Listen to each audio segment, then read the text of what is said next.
I think what's really interesting about the polls here, and I think we actually saw this a bit in the polls during the 2016 election with between Donald Trump and Hillary Clinton, is I think that voters may not be forthcoming to pollsters when asked the question if they're going to vote for Roy Moore or Doug Jones, because Roy Moore has been such a center of controversy. So, you know, the polls, I think, in this point are relatively unreliable, but there's no question not only are there political implications, but policy implications because of the balance of power hanging in the balance in the United States Senate after tonight's election.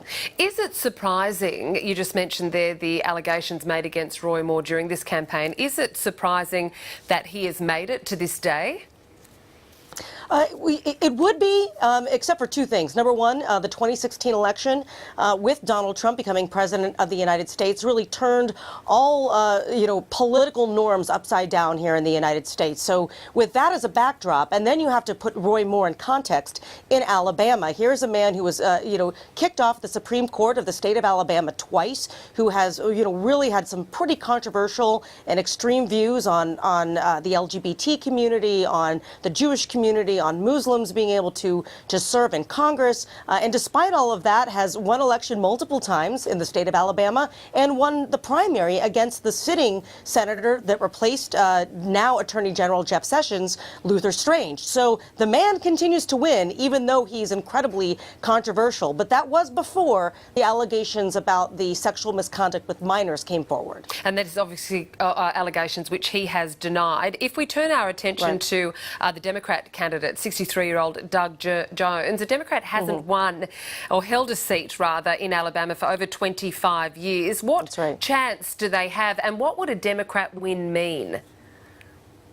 Well, again, it's hard to say, what the chances are actually going to be. It's down to the issue of turnout. There are Democratic organizations, what we call super PACs, that are aligned with the Democratic viewpoint, but not necessarily the party, that have spent over $4 million in the Alabama Senate race for the Democratic candidate, which is unheard of because it is such a Republican state. As you mentioned, a Democrat has not won there in over 25 years. So, it's down to turnout. Certainly in the African-American community in particular, potentially with women, suburban women, more educated voters in Alabama, college graduates, for example. So it really is down to where that money was, invested. If it was invested in a turnout operation that brings out targeted voters, it is possible for Doug Jones to win.